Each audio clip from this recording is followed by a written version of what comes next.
Hi there, my name is Oli Yungiros and I'm your host of our new episode of Beam Reach and Beyond in Season 2.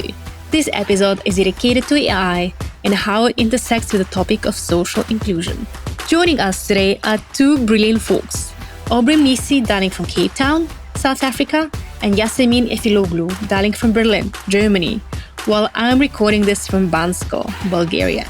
In this episode, we covered a wide range of topics like what is the European AI Act and what does it do to ensure that AI systems are safe, transparent, and respect fundamental rights? What is feminist AI? Why inclusion by design is a lot cheaper than companies tend to think? Why wouldn't a self-driving car designed for Germany work on the streets of CapeTown? And why we don't need to have diverse perspectives and backgrounds in every single project. And finally, what are our responsibilities as citizens in utilizing as well as creating the technology that uses our personal data? Let's dive into this very interesting conversation. Alrighty, welcome everyone to our new season of Beam Reach and Beyond. And the first episode of the season is related to AI in diversity and inclusion. We have two amazing speakers with us today. And without further ado, I'd say, Yasemin, why don't you introduce yourself? Who are you? Why are you here? And what is your role in AI, diversity, inclusion? And why did you decide to join this conversation? Yes, first of all, thank you so much for me being here. I'm very glad you sent out this invitation. My name is Yasemin. I'm a Berlin-based digital strategist and consultant. So for around 5 years, I used to work in the field of digital marketing and digital service design. And there I also had the first touch point with AI, the world of AI. You know, it was still like 5 years ago. It was really not that loud. The discourse was not that loud as we have it now today, right? Like last year with ChatGPT, it just got into another dimension. I started a project and collaborated on a project on diversity and AI. We basically looked at how the deployment of AI systems, especially in the HR field, so recruiting systems, can be more just and more fair, because as we know, especially these systems that can hire people basically, look through CVs automatically and then decide which employee could be the best person for one position. These are very, very biased, as we know. We all know these examples from Amazon, right, where like the whole group of women was just banned from certain positions because the training data was just that bad. And so we looked at recruiting systems and looked for ways on how to define governance processes within organizations to make the deployment more just and more fair for all employees. And after that, I switched my career path. And last year, I actually joined Volt, a pan-European party that has the goal, to come to a more European perspective in politics, because we truly believe the most crises and issues we have at the moment, let it be climate change, let it be, even digitalization, cannot be solved within national borders. So I made the switch because I felt politics is a sphere that is also not very diverse. I mean, if we look at the parliaments worldwide, actually, but even the European Parliament, it's not diverse. It's not representative for its people. And of course, this has consequences for the policies we create. And I saw with the AI Act, especially, which last year was a huge thing here in the policy sphere. We saw that the biggest regulation we have seen so far for AI was made by very few people, by male, white people for 450 million people in Europe, and regulation of course always goes also further than that. And I just felt the need to go into the space and change something about that, because I really feel we need more diverse perspectives, especially in digitalization and the transformation that we're seeing right now with AI. It's wonderful to have you here today. I think we're going to have a fantastic conversation, and we definitely need to have an episode of Being Rich and Beyond related to politics. As we can see, politics also looking at women's rights, looking at what's happening in the US and reproduction, how very, very few people have no idea about the experience of women actually make the decision, as we can see in Poland and some US states. Yes. Wonderful. That's going to be very interesting for us to combine those two intersectionalities. All right, Aubrey, where are you calling us today? Because I'm usually losing track where you are in the world. Where are you currently? Who are you, and why are you here? My name is Aubrey. I'm very happy to be here. Sorry, I was speaking on mute the whole time. I'm happy to be here. Thank you so much, Ola, for having me. Good to meet you, Yasmin. So my name is Aubrey Mnisi. I'm the CEO and founder of a company called Sensorit. Sensorit is a machine vision first company that's, I've started here out of CapeTown, South Africa, where we basically deploy artificial intelligence and machine learning to create value for, industry, more particularly in the physical infrastructure maintenance. And it's so interesting how we ended up here as a proposition, as a business, because initially we thought we were building a self-driving car or a self-driving vehicle. And then, quickly realized that there's a lot of groundwork that is required, more particularly, leveraging on AI in the African context. We all know that contextualized or lack thereof of contextualized training data creates a lot of biases, such that you cannot take a Tesla that is trained in American data and drop it in the street of Cape Town. It won't function or even respond as expected, given the differences in the environment. And of course, the environmental agents, which is people, vehicles, and of course, anything you'd have on a conventional scene of a self-driving vehicle. So I've been involved in, AI way before it was even called AI, where before Sensorit, I had started a company out of Switzerland called SWI, which is really factory automation. It was called at the time. Now it's called smart manufacturing.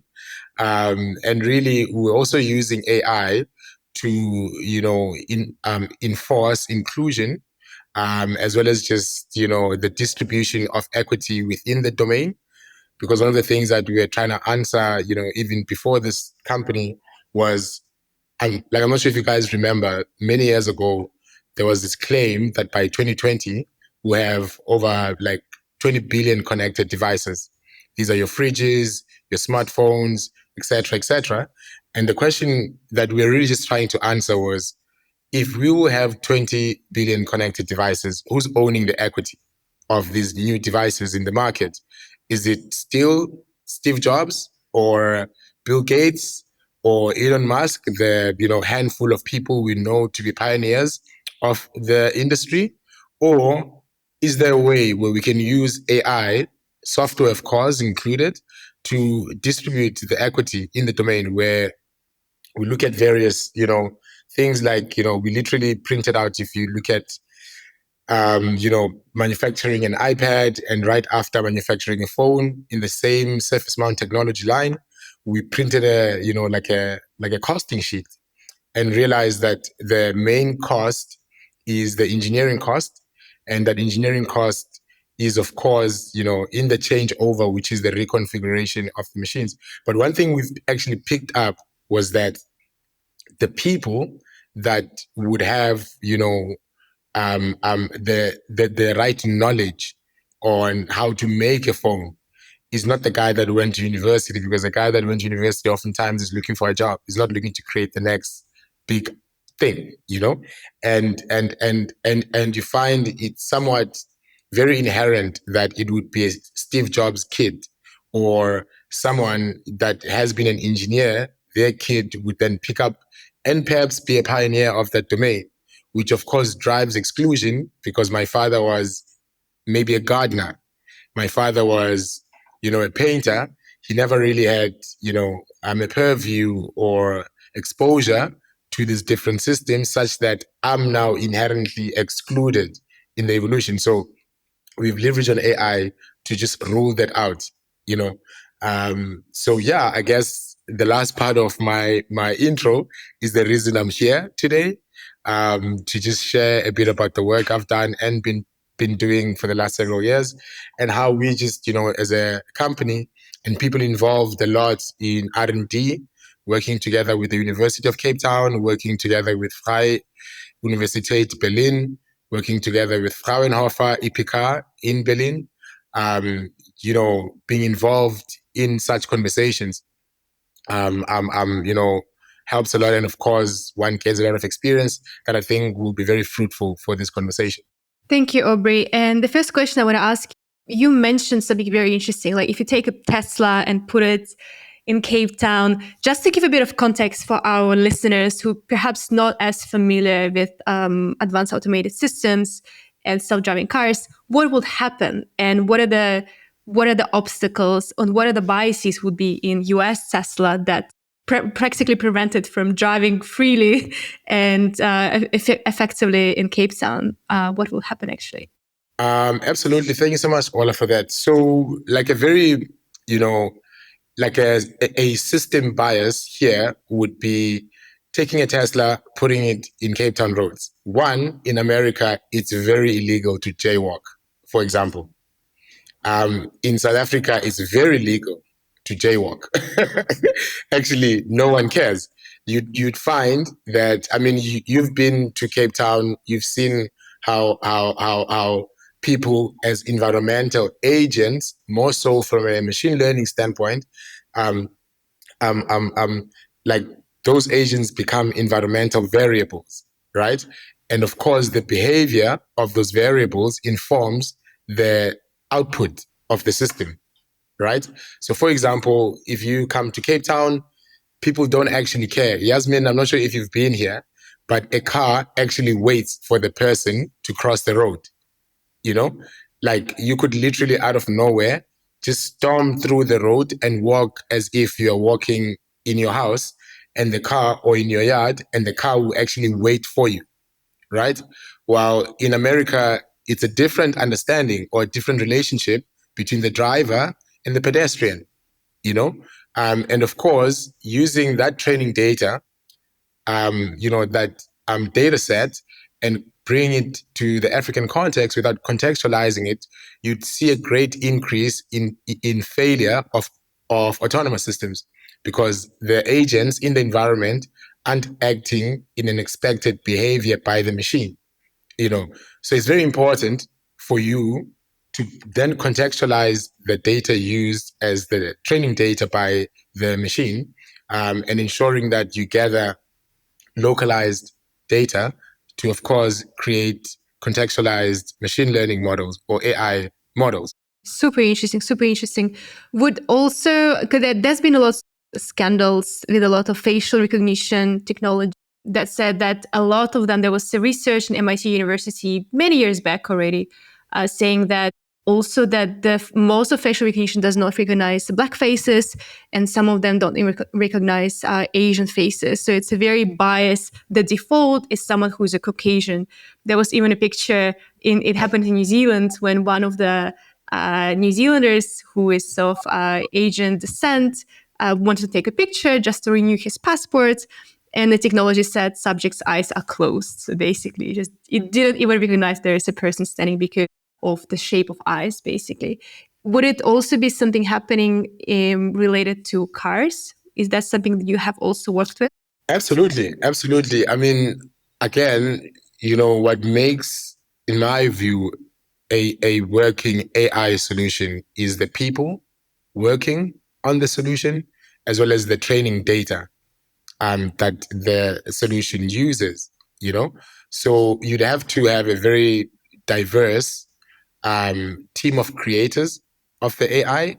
One, two, you'd have to have contextualized training data.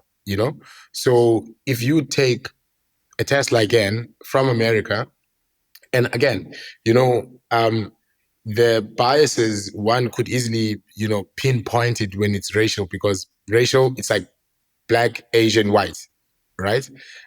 Or how, or like what, like, or if you look at gender, it's male or female or whatever, So similarly, where bias is concerned, I don't think it's as black and white as race, because you'd find in South Africa, for example, Black drivers have a very different driving style as compared to white drivers, because white drivers, the more you'd find oftentimes they started driving very young. They follow, like rigorous training, and they respect the law, for example, right? And you find Black drivers on the opposite end of the spectrum, where they've started late in driving, and they, the driving culture is very relaxed, and just in general in South Africa, people don't really. It's like anything legal is a suggestion, other than like a like a Rules are hard, recommendations rather than. it's a recommendation or just a pure suggestion that, hey, don't cross the road, you might get hit by a car, or don't drive over the speed limit because you might get a ticket. So we're seeing the same thing in like in this domain, like around the like automotive sector, more so autonomous systems within the domain, where such considerations are not made because the creators of the solution aren't people from that given environment. So same way that an AI model will 100% recognize a Caucasian male or a Caucasian woman, but not see a Black person, for example. Why? Because the creators are white people, are Caucasian males, because, and also you also can't fault anyone, because we have our own limitations as people, and we know what we know, and we, don't know what we don't know, so inherently we will have biases if measures and just like considerations aren't made in respect to this point, so that's my take. I'm not sure, Ola, if I've answered you like correctly. Yeah, absolutely, you have. And I'm really curious now, Yasmin, I guess you have a lot to contribute on that, because that's exactly what your vision is, to have more diverse perspective and not take borders into consideration, especially with Europe. And for a lot of people outside of Europe, it might seem that Europe is one place with very similar cultures, very similar mentality. But if you take someone from Denmark, if you take someone from Bulgaria, it's a completely different lifestyle, completely different experience, and completely different expectations also. So what is your take on that? And how do you see justice and fairness in AI? And what does it even mean, justice and fairness in AI? Yeah, I mean, that's the biggest question, right? And I feel like it's always a difference between having a vision and then actually, building the strategies and the goals to go to this vision. So the vision, of course, is clear. We want AI that works for a whole of humanity, and of course not just humanity but the planet, because we know of also the very bad climate implications that AI has. It's super wasteful, super resourceful.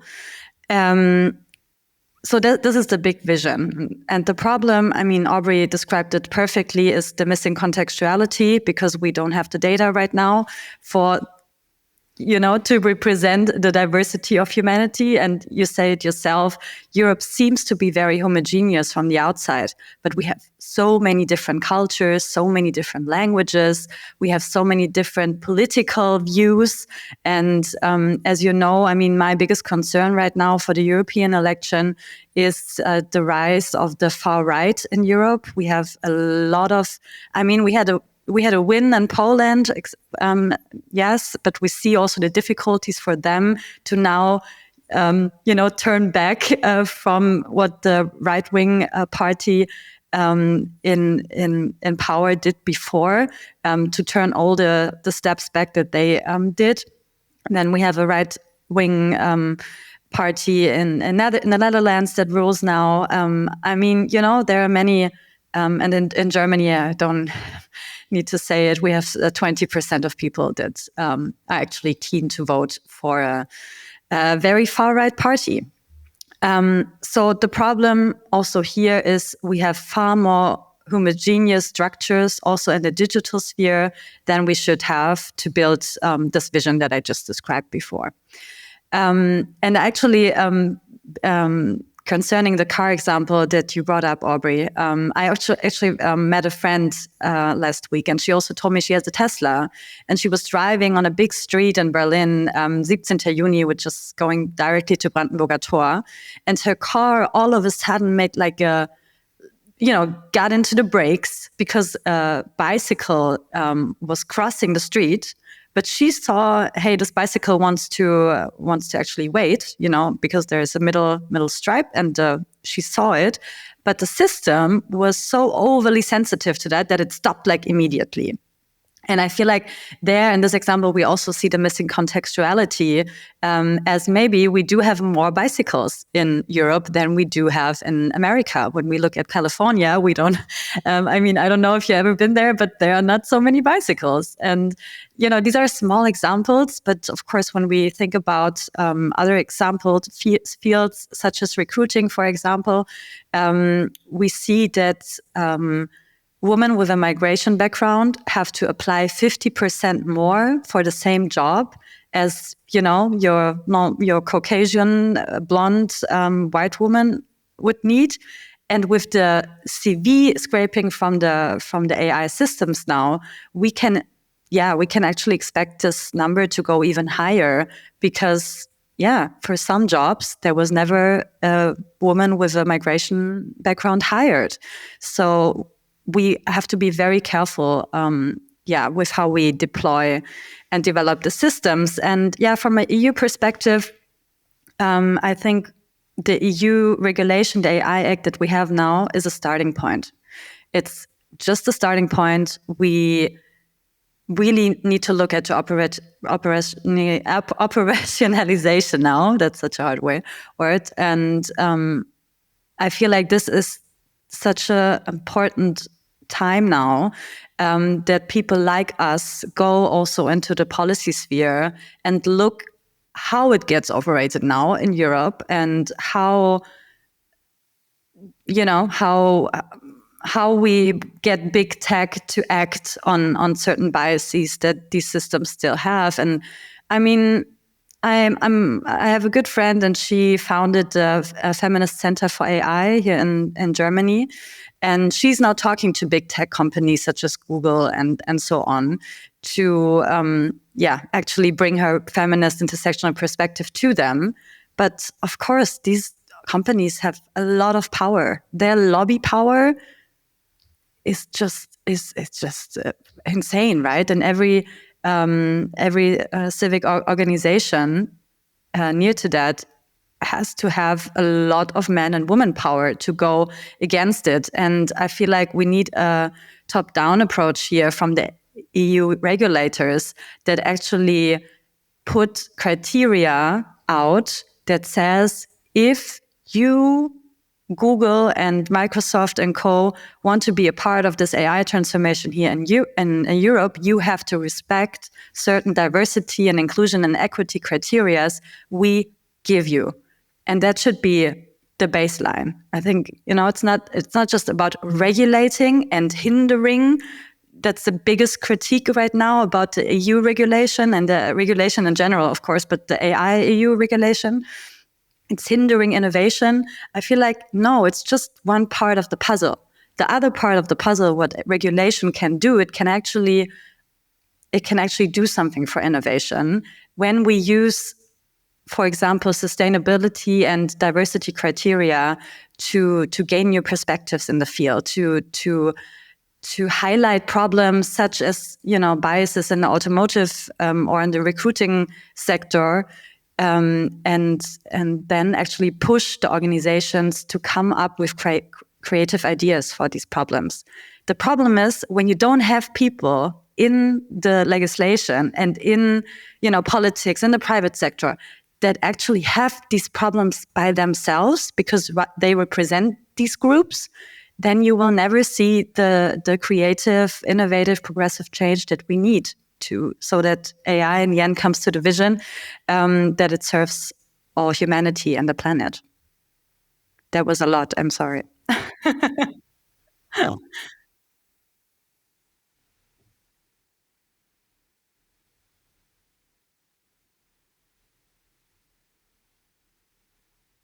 To basically, so it should be more top-down approach, like just in a similar way as GDPR, that basically punishes companies that don't comply with rules and their governances that very strictly monitor all the rules related to DI and related to sustainability that have to be followed. Is that what you said? Maybe I do a little X-course on the AI Act, just a small one, so that we all know what we're talking about. So what the AI Act does, it is a risk-based approach. It follows a risk-based approach. Mm-hmm. So it categorizes all AI systems we have now, and I'm coming to a little problem with generative AI in a minute, into risk categories. So you have the very bad systems, that the systems that threaten democracy, people, and the planet. These are just banned. Think of the highest biometric recognition systems that are in place in other very not democratic states in the world. And then it goes down. It's like a pyramid. It goes down to the systems that we have to regulate to a minimum. And there are, even systems that are okay-ish, because as we know, AI is in place everywhere. It's not just a thing from the last 2 years. We use AI. When you have a phone, you use AI, basically. So, and with this risk-based approach, we have the banned systems, and then we have the high-risk systems. And that is the category that we talk about most, because these systems are allowed, but they have, they just have criteria they have to fulfill. And of course, there will be also punishments in terms of financial punishments if you don't comply with the regulation. But so it is strict in a way. It's very complex, and as I said before, it will be really interesting to see in the next 2 years in operationalization phase how it gets actually deployed in the national states. But what my point is that this is the regulating part. What we actually need in Europe, I feel like, and what I also get from other people in the AI field that I'm talking to lately, is that we also need, from the regulator's perspective, a push for more positive, progressive vision, in an intersectional feminist way. We have the problem right now. AI is not serving whole of humanity and the planet. So how are we getting there, and how can politics actually help with that? And I feel like in the future months and years, it should be about putting diversity criteria in place, so that if EU funding goes to big organizations, even small organizations, everyone who wants to apply for funds from the EU, then as we have the EU taxonomy for sustainability, we should have, a taxonomy also for more diversity and inclusion criteria. So how much is the AI that you're producing and deploying, how much does it serve marginalized groups, underrepresented groups? How much is your system helping with, for example, the gender everything gap? Let it be the gender pay gap, let it be the gender care gap. I mean, that's also a big one that we don't think about enough about technological solutions, because we don't have the people in place right now that actually have this issue at home, that have to care for children, have to care for the older people, because if it's not your problem, you don't care as much about it. And I feel like, we have to get back. Now we have the AI regulation in place, which is great. I'm a huge fan that we did this in Europe. I'm very proud there that we did this. But I feel like the next step that we should take, not just look at risks as we do it now, but look at opportunities. What can we actually do good with this technology? And then, of course, on the way there, look at the issues of missing complexity in the data, in the training data, and in the teams, and in the especially in the infrastructure organizations such as Google or Microsoft. Fascinating. Thank you very much for the explanation. For those who also not really work in this field. And you mentioned something very interesting, that it's Feminist Center for AI, and that's something that you also done, the intersectional feminist AI. Can you please elaborate what exactly it means? Yes, for sure. So we probably are all aware of what feminism is. It's basically started as a movement, and people always think about, women marching for their rights, and this is a part of it. But the feminist idea is, of course, the power question. Who are the people in power? Who has power and who has no power? And of course, we have a big power imbalance if we look globally. And what intersectional feminism now does is basically a development of, feminism was all about gender. Intersectional feminism saw, wait, it's not just the women that are treated not equal in our world. It's actually the Black, the lesbian, the people with disabilities, that have the most, or have to live with the most inequalities. So what I'm also trying to pursue is the intersectional feminist way when we look at digitalization, because we see the people, especially for example, when we look at recruiting systems, it's not just women that get banned from these systems, it's the woman with a hijab. It's the woman with a visible disability. It's the Black woman, right? In facial recognition software, we see it's the Black woman that gets either not seen by the system or overly seen by the system. Then we see it in the juridical system. When it gets used there, we see that Black women overly are being chosen by these systems. So I feel like with the intersectional view, we come the closest to actually work on the issues that we have with this technology, because there we see the most biases. And, just thinking from a if I'm a scientist, I would look into the area where we have the most biases to actually solve the most of them. And also, I truly believe is why I'm a big fan of the intersectional perspective is that I think we're coming the closest to our positive vision for AI when we actually look at the people that get treated the worst in world society. So it's more about more equal distribution of power, more equity across for everyone. And sometimes it's very interesting because a lot of people that have power now, they see power as a piece of cake. If I give a bit of power, then it's going to be taken away from me. But sometimes it's, you need to share. And you don't know what you don't know. As you said, that some people, they don't care about those who stay at home or caregivers, but sometimes they just don't know. Because unless you have never had experience with that and never been exposed to that, it's your blind spot.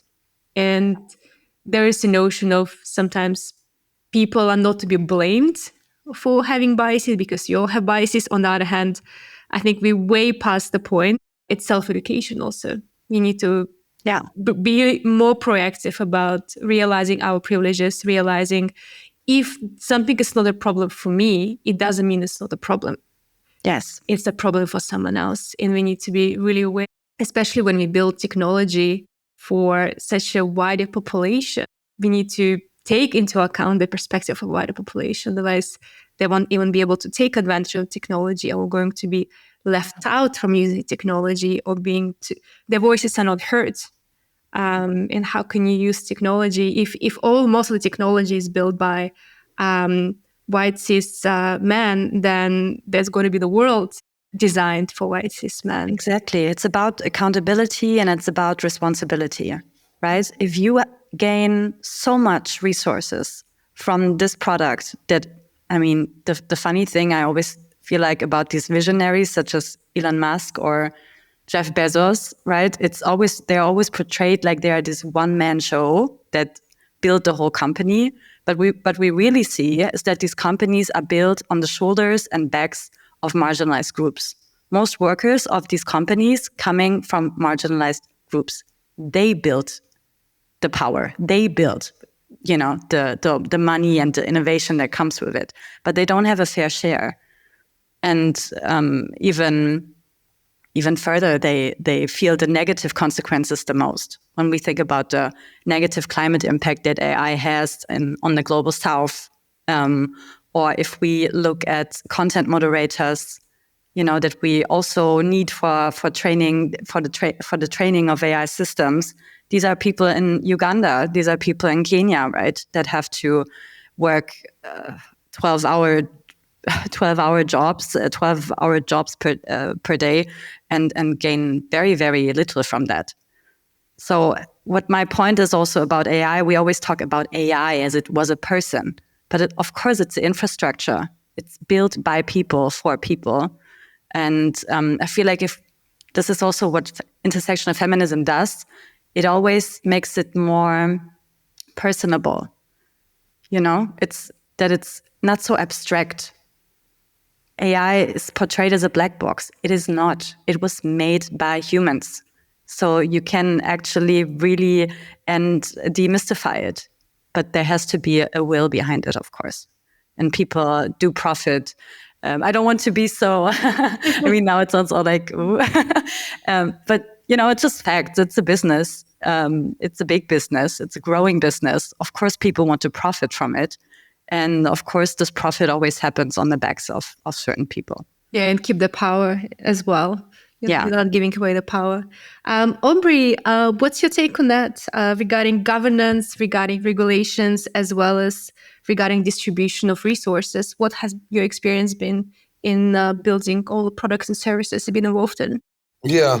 Okay. So I think there's like a very obvious, more particularly just like the distribution, I guess, of the benefits as you were mentioning, is that we tend to look at the world from what we know. We don't look at the world from what we don't know. For example, for me, there's still a very apparent issue that's involved, like just around the distribution of the value derived from modern technologies, is that we, for example, have 40% of the world with no smartphones. Like Yasmin mentioned earlier, that everyone is using AI. As true as that statement is, that's not absolute, because if like you might be using AI unknowingly because you have a phone, but what does it mean when you don't have a phone? So it means that you are now left behind, not included. While at the same time, if you look at, for example, just like things like the updating of whatever algorithms you have on your phone that are running as AI, you oftentimes require internet. We still have 35% of the world without internet. So that further for me just sticks out as an eyesore in terms of just addressing, of course, inclusion, but the distribution of the benefits of, like current and modern technology, and I think just like from a policy standpoint and just overall governance, it's like there's so much I believe that still needs to be done, or like a lot of work that needs to be done, where, for instance, like just in enforcement of ethical approaches, where building the systems is concerned. And just like, so I'm just thinking of the last or the third point. So you had asked about diversity, sorry, not diversity, but governance and the distribution of benefits. And what was the other one, Ola? Yeah. No, I mean, yeah. So yeah, just like my experience, but I think, like in the South African context, if I may, there's very few players in the industry, there's very few people that even understand, what the current work and its evolution, or what even is the current work and what direction is that current work taking, it's still led by, like a handful of people. And that, of course, goes back to, I think, what, like Yasmin was mentioning, it then creates which is, I think, an independent issue, because it's just like a system design of capitalism, where, for example, if we say, all these big corporations are built, by immigrants or the minority or the disadvantaged, it really just to propel profits, for companies. And capitalism 101 is what's the quickest way, cheapest way that I can deliver a product that will give, satisfactory quality, or at least matched with the perceived value of the consumer, So for me, it's like my experience, it's still the same, or the outcome of that will somewhat be uniform to the current issues we have, where it's still, all the rules, all the frameworks put in place will still, of course, like you can call it governance, call it whatever, but it will still follow the current reality in terms of, like how like from an impact standpoint, where an average person or human is concerned. So for me, I think one of the things, like, one of the things that I really, really like, is just like more so around the enforcement of, governance and like the right regulations around AI. There's a guy I know, I think you know him too. His name is Zilvan. Him and I had an extensive conversation on this, and we're like looking as to how do we really cross-pollinate the learnings, like regional specific learnings, cross-pollinate them in such a way that any region is able to benefit, where we look at the world more so around governance as this big, one thing where what informs that governance is, sourced from, like, cross-regional, in that way, like legacy implications are overruled,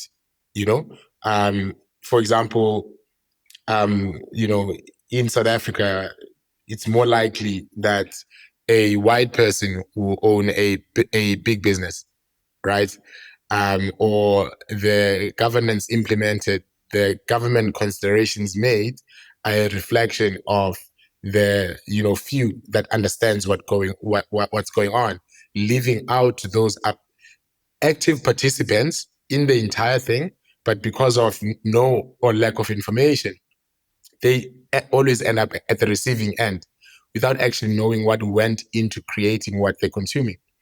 So that, like level of, I guess, open, more so crowdsourcing of the inputs that informs the system, I think, is quite important. Yeah, a lot of people say AI, those people who are not familiar with AI, quite often I hear the sentiment of AI is evil, but it's not that AI is evil. It's not a person. It's just, Absolutely. It's a representation of all humanity, right? It's just a mirror of what we are. And it's probably taking the worst out of that, taking into account the biases and all that. Exactly. Yeah. Exactly. Let me just say, I mean, this question I got asked so often in this past year. Yeah. And I mean, it's so interesting, right? Because of course, a system cannot be evil or good, but I don't know why the connection for so many people in the discourse got missed, that these systems are still created by us. And in the way that we are all positional, we came into this world in a certain position. We were raised by rich parents, by poor parents, by working class parents, by parents in the global north or the global south. These dimensions make us positional. How Aubrey said it, we all have a different view of the world. And of course, the products that we build then also have a very specific view of the world. So I feel AI is not neutral in the moment we use it or make use out of it. And I mean, Aubrey, it was so good that you actually saw my bias also there when I'm saying the whole world is using AI. Of course, that's not true. Of course, it's not. Of course, it's not true. We have a big digital divide, and it just shows. I'm a European. It just shows. Of course, I'm also having biases. We all have biases, and it's just how our brains work. And I feel like it's not in it of itself a bad thing, but it happens to be that members of marginalized groups are just more eager to reflect on these things because they need to, because they don't have the power, right? They're affected Most of the times. They're the one. It's like, if something is not affecting you, why bother?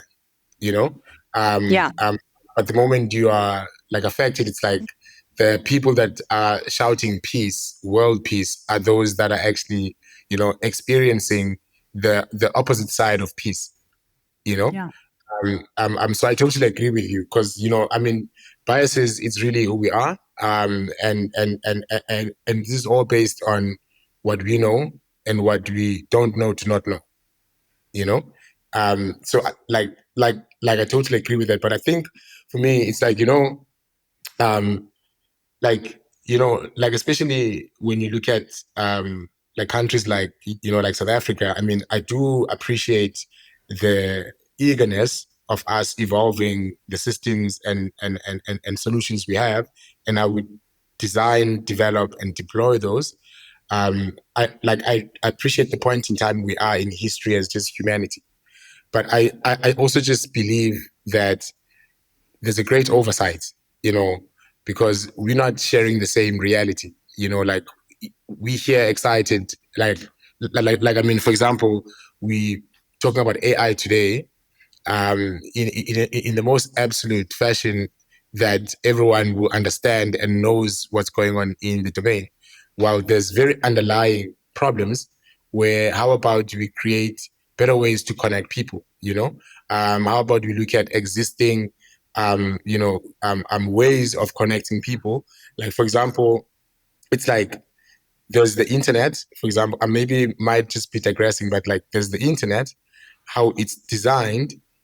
Well, not even the internet. So in my company, we built this radar-based communication protocol, right? So this is based on the premise that the world and everything in it that has ever been created is created by vision-abled people, right? Blind people are beneficiaries of work done by vision-abled people, right? We try to, of course, be inclusive and consider them in the processes.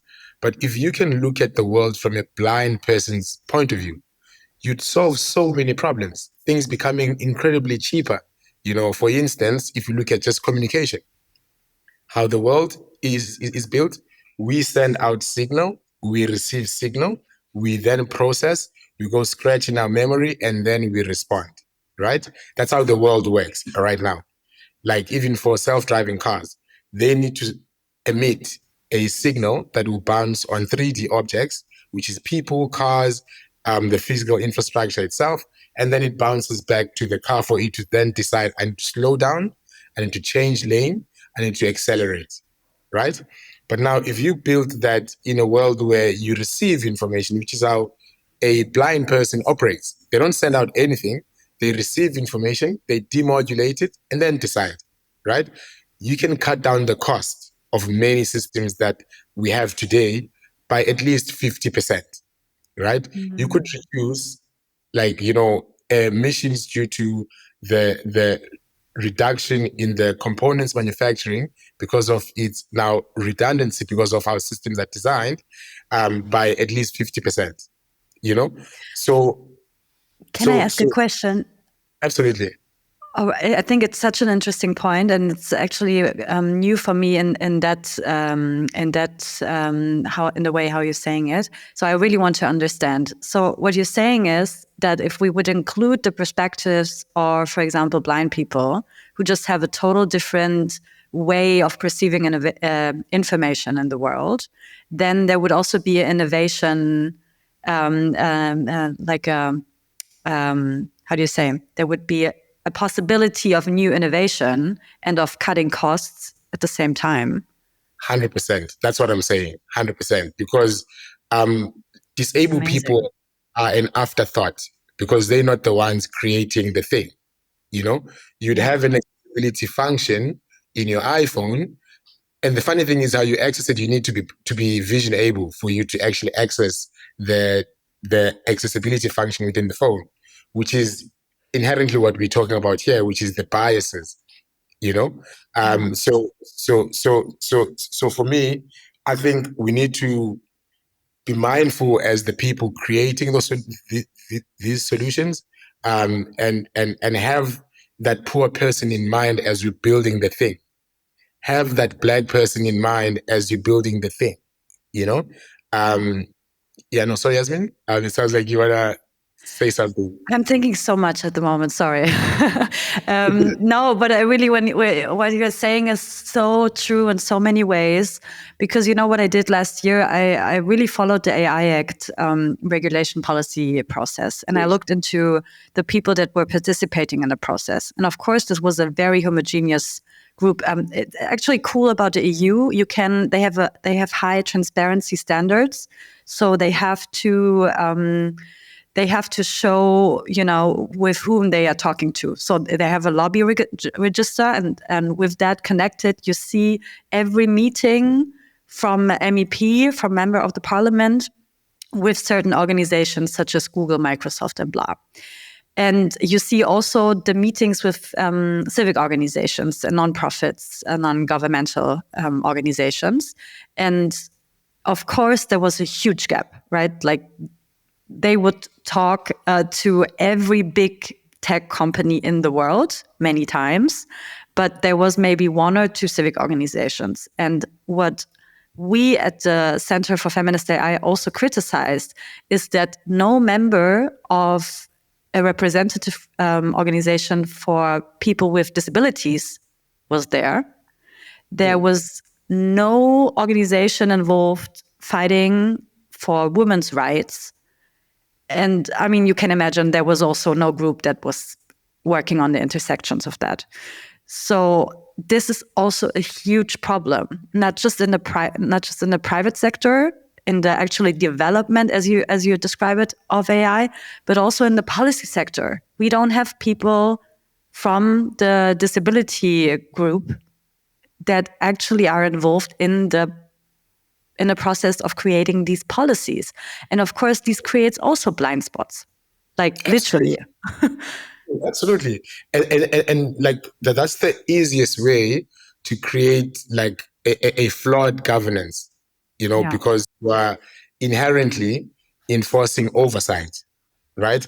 Because you cannot devise any governance without proper, call it public participation, right? Yes. Because input is required from everyone, because this is all our world. All of us that live in it, be it you are blind, you are Black, you are purple, you're green, you need your views about that same given subject matter or topic need to be considered.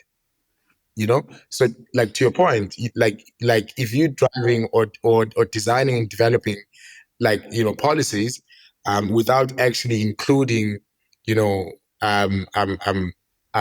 females, disabled people, which is for me, I do believe maybe this is like the entrepreneur in me, that there's still a great opportunity within the domain where we can build like this one world where cross-pollination of views, culture, to drive then, governance and design better policies will be I guess just looking for like the best word, but will be the eventuality,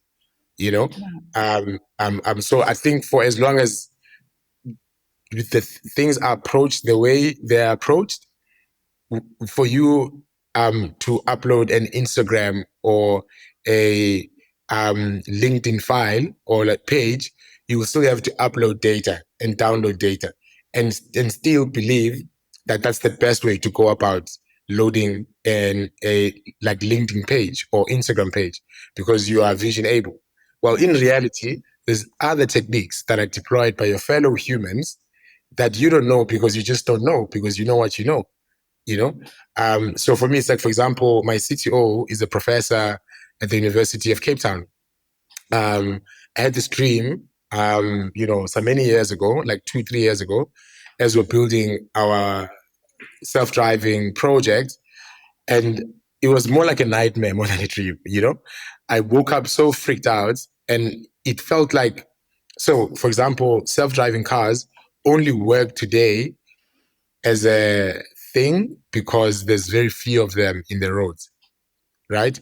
If you were to replace all like cars we have today with self-driving cars, it wouldn't work because everyone is building things that are proprietary, them as OEMs that aren't transparent to other manufacturers in the industry, and therefore you could, for instance, advanced radar systems. If you look at town planning, you'd find that the door of a mall is a bit further away from the street where cars drive because advanced radars trigger that door by sending a signal, and the door thinks it's a human and it opens up.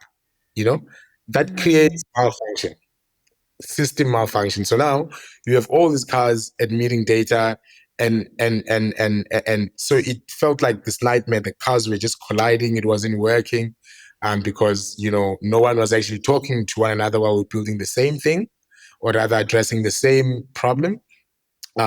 Which is why for me, we then looked at the world. Well, first my professor was like, oh my God, I've written a paper on this many years ago, sent me, 400-page dissertation for me to go through, read all of it, and then we had a meeting on it. I was like, you know what you basically say is that there is a world that's different to the world we know.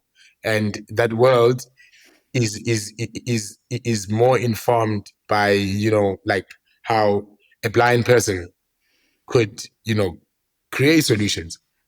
And then I started working on this project. It's one of the projects I'm quite passionate about in our company that we're working on, because it just assumes a different position in solutioning, and you find it just like we're cutting a lot of costs. Things are far more efficient because now you don't have to send something to receive something. You just receive it because of how the infrastructure is designed. So yeah, I think for me, there's quite a lot to still consider because these are all things that are driving how we devise, governance and devising policies.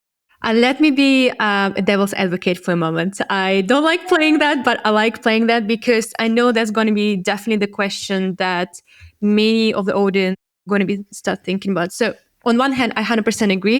Inclusivity benefits everyone. And I can give 2 examples. One of the examples was given at our first episode about travel. And one of the speakers mentioned he went to Venice and he's fully, his body able, he could see. He went to the cruise in Venice for blind people, for visually impaired.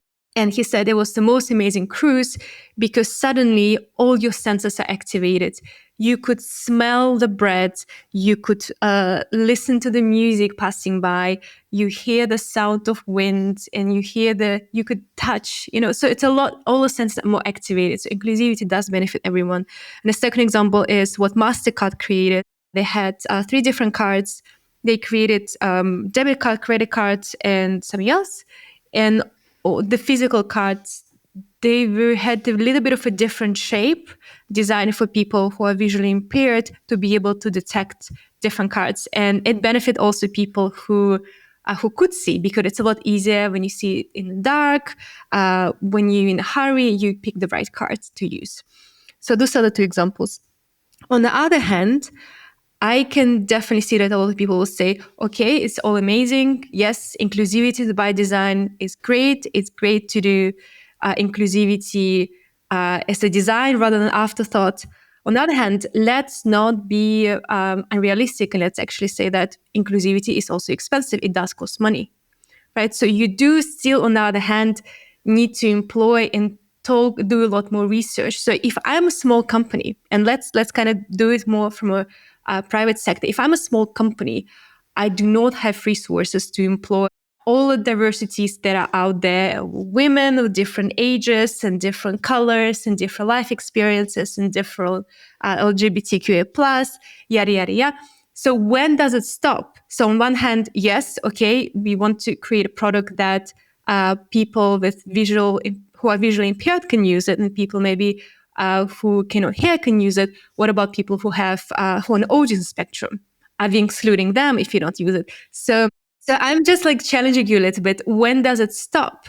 And I know diversity inclusion is not a destination, it's a journey. There is always room to improve.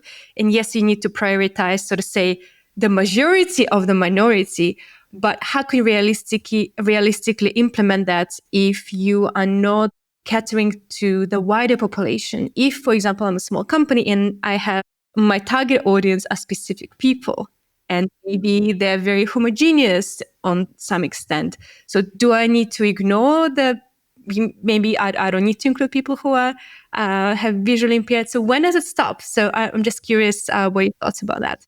Absolutely. I mean, I think for me, I think nothing is expensive under the sun, right? It's a matter of prioritization, the inherent intent, because it's really just the inherent intent, Of course, you can find a reason, which it being costly, and go, you know what, me employing all different groups. I mean, I'm a small business owner myself, like with a small team, My team, I mean, we have Indian people, we have Black people, we have white people, we have females, we have males, right? This was a very deliberate move from myself as the founder of the business, right? So it takes intent and prioritization for you to address this. I think it's less about cost, So that's like on one end. And on the other end, if you are building solutions, for instance, one of the things you're blessed with in South Africa is that we have 11 different tribes, right? We speak 11 different languages, right? And all of them are official. And the 12th official one is like sign language, right? So now, what I'm really hearing is, Aubrey, you are building for Xhosa people. So I'm Xhosa, and your target market is in the Eastern Cape. And the Eastern Cape is 100% Xhosa people, right? It's very like homogeneous. Same culture, same background, and same view, I guess, just on life in general, right? Do I now need to employ an Indian person? Probably not the best idea. It will actually be more expensive for me to do so, because I need to train them in other people's ways of life for them to create valuable contribution to the work we're doing, So then you need to be very realistic and go, it's not racist to only employ Xhosa people because you're addressing a particular niche in the market, It's you just sticking to the principles of your business, the intention of your business, and just like the I guess just like the intention. So I think with these kind of things, it's very hard for you to be general. You can't deploy a generalistic approach to it. You need to be very, very specific, case by case, as to I am a Google, I am building a browser that will be used by the whole world. Of course, you need to be inclusive, but I am a small company operating in the Eastern Cape. I'll only, and my target market is only Xhosa people. I have no reason employing an Indian person. I have no reason employing a Caucasian person. Why? Because it now changes my priorities. It's either societal priorities or my own priorities, which me ascertaining a market position, realizing commercial value for my services and offering. And the easiest way to do that is, of course, focus. And focus says, be intentional about what you're doing. And being intentional means build something with the people alike to the people that will consume the thing, So I think it's very case by case. But in the most, when you look at it from a one world point of view, because there's quite a, easy ways of distributing products nowadays to the global community, you then need to be more inclusive. You then need to go, you know what? I know my platform, for example, we've built an intelligent vision system that will be used all over the world because we're solving the same problem all over the world. And the problem is there's a manual way of reporting infrastructure issues. In Berlin, just like in Cape Town, if there's a crack on the street, there's an actual guy, it doesn't matter the weather. There's an actual guy that goes in with a spray paint, does a box around it, physically measures that, The solution we're building, which is an intelligent vision system that will automate all of that process, is applicable worldwide, right? Then the onus is on us as a business to then have an incredibly diverse team, because the consumption of the solution is as diverse, So I think, again, it goes case by case. There isn't like a one answer to all or one size fits all type of solution. It really just depends on, the problem statement and who's affected by it. Yeah, it's definitely a responsibility then. Thank you, Aubrey, for that. It's definitely a responsibility of the company founder or the boards that what kind of intention they have. But on the other hand, it could also be a very good excuse not to use it, as in how much technology do we have now that it's used by a lot of people, but are designed for a very specific homogeneous group of people. So we see a lot of examples of that in a society, in technology, as simple as, once again, if you look at coming back to the cars, right? Most of dummies are still a very typical size of man and very typical weight of man. So if you're smaller than average man, or if you're a woman, you're 70% more likely to die in a car accident, if I'm not mistaken, 47% more likely to have a serious injury than a man.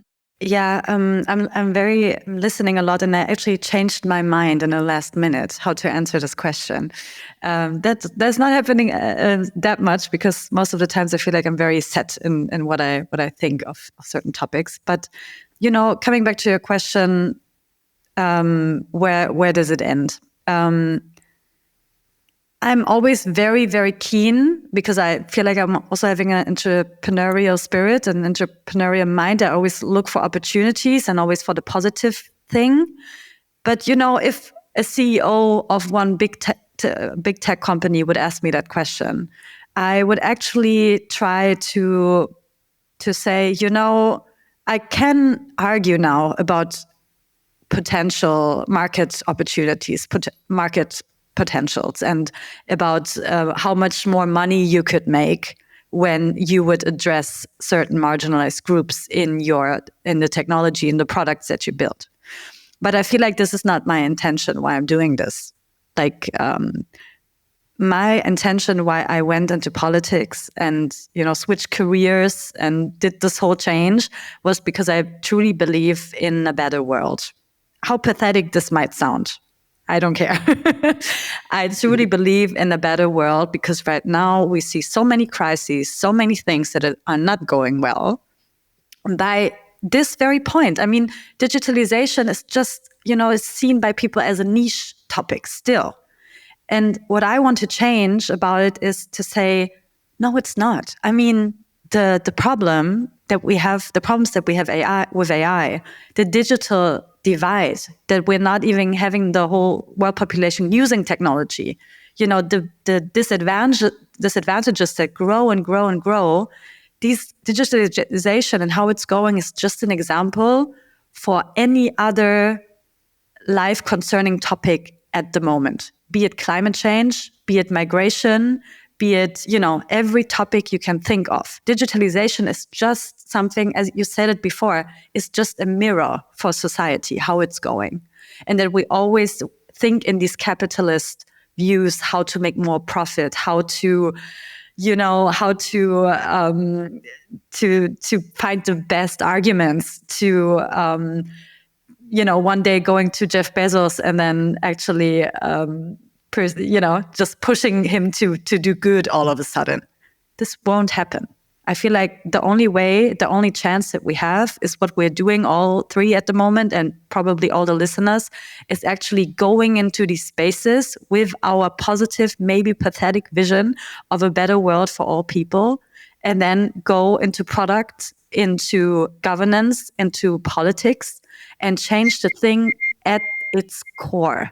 Not trying, to change the perspective of some white male, very privileged guy that never had the same problems as we had. Sorry, I'm being a bit angry right now, but also just very passionate about this topic.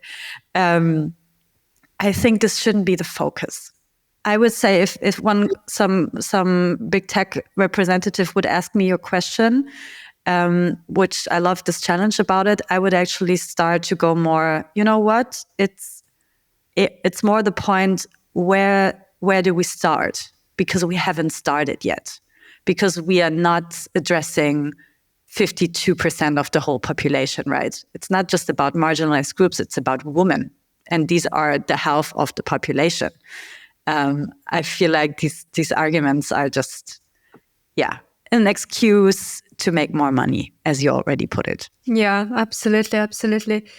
Do you feel sometimes, I can definitely feel that, definitely angry, but sometimes also fearful that if we don't do anything now, if we don't educate a wider population, if we don't lobby, then in 10, 15, 5 years' time, we're going to end up living in a world that it's simply not designed for us and simply excludes us and caters for a very, very minor population that has power.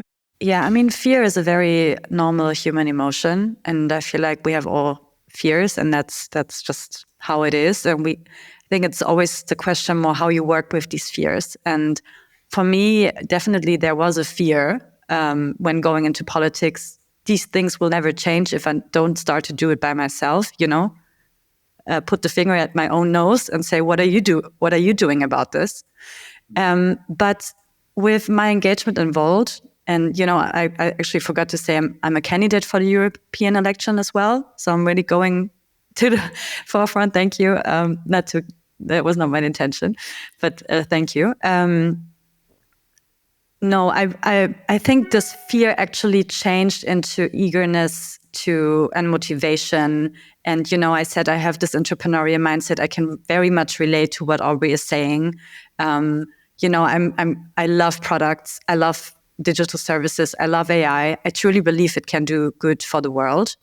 But you need the right people that use it. You need, with right people, I mean just diverse people, not just me. We need many more other people that go into parliament and change things. So it's no longer fear. It's no longer fear. It's actually very a positive mindset, and sometimes mixed with anger, because I truly feel anger is it's a good push. It's a good, yeah. I think we need that more. Yeah, especially from women. And anger into action. I love it. I love it. Yeah, that's what it is. The angry women are back. And how you spark change, eh? Like that's really how you spark change. Because that, like, through anger, comes determination. Yeah. Because it takes a lot for one to be angry, you know. So I totally agree. Like, I totally agree. And what hopes do you have? First of all, what hopes do you have collectively for the next 5 years? And what kind of responsibility can our listeners take in order to do a little bit different, take a little step and change a little bit, maybe about educating ourselves, maybe some recommendations for resources, or just doing something different to contribute to having more inclusive and equally distributed world? What recommendations do you have?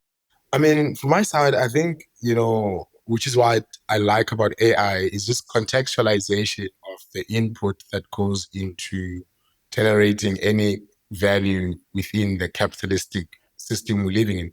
It's like, for example, one of the things that used to irritate me is that if you go to Zara here in South Africa, I'm a medium, yeah? I go buy a medium there. It's actually a medium in Europe. It's not South African medium, you know? It's almost as if it's like a large in like South African body type, enforced by the fact that the makers of the thing aren't necessarily South African, nor are they African. They're coming from a European lens, assuming that the consumer is European. But with AI and the internet and digitization, it creates for that sense of inclusion, you know? And I do think that, this is what we'll see in the next 5, 10, 15 years, where the contextualization of services and products will increase, primarily because of tools like AI, for example, where it's able to, So I think for me, that's the main thing that's getting me very, very excited. In that it won't be as expensive now to make considerations of a South African consumer while the creator of the product or service is non-South African. It's AI will help us with like those kind of efforts. um, and of course, which is for me one of the things that I've been very excited about is the perspectives, the views, and knowledge cross-pollination. I think it's a very important thing to eradicate any biases or potential biases, really. Which is now, of course, academia coming into play. For instance, we've seen, since I've been working with the University of Cape Town, universities from other parts of the continent approaching Cape Town due to the work that we do, going, hey, we see you guys have built quite a clear commercial journey for some of the IP you generate at a PhD level. Can we do the same? Teach us how, And then there's, of course, available tools to create that central point, to then build, ease of engagement across multiple different stakeholders from different places in the world. So I think that mindfulness, and openness across academia, which is where most of innovation stems from, like openness and collaboration through industry, as well as like the political landscape. In that way, I think we'll address the future consumer in the best way possible. Thank you. Jessamine. Yeah, I loved what you just said. To add to that, I think my biggest hope naturally goes now to the European elections. You can vote here on the 9th of June. And I just hope that people will vote democratic and pro-democratic and progressive and social. I hope they just, don't go the far right path, but they actually vote for a diverse, inclusive, and just Europe. I think we can do that, and I think with Volt we do our best to add to this positive picture of Europe. When it comes to AI, I hope that we come to more, diverse representation, because I really feel that's the crux in all of it. That we come to more contextuality when we have the people in place that actually have this complexity and contextuality in themselves. I hope that, and maybe this is also what I would give to the listeners. AI sector in Europe is a growing thing, and I think we will no longer rely on just people with a technical background. I think more and more we will need people with diversity and inclusion experience, work in this field, have knowledge in that field. From the ethics perspective, we will need more people. We will need more people from social sciences in general. And I hope, especially this goes to marginalized groups and women, my biggest hope is for them to have the motivation and inspiration to go into this field. We talked about fear, not being afraid of this field, because you can learn everything. You can learn AI, you can do a coding course, you can do data science, these things. You don't have to be a rocket scientist to learn these things. I think this is my biggest message to the people that are listening. You can do this by yourself, and we need you there. And my recommendation to read, actually, because I'm reading it at the moment, is the book Your Face Belongs to Us by Kashmir Hill. It's amazing. It is about Clearview AI, which is a facial recognition software corporate from US that was in a big scandal because they scraped, I think, 3 billion publicly available pictures from Facebook, from Google in general, people like you and I, and sold the software to police agencies in the US. And there are many bad things happened. People were arrested for things that they didn't do. Especially, we saw the bias again with Black people that were arrested for things that they didn't do. And now, I actually see the possibility in the EU again that this discourse opens, because we have this right-wing development right now, and the right wing is very keen on to use this technology in police stations.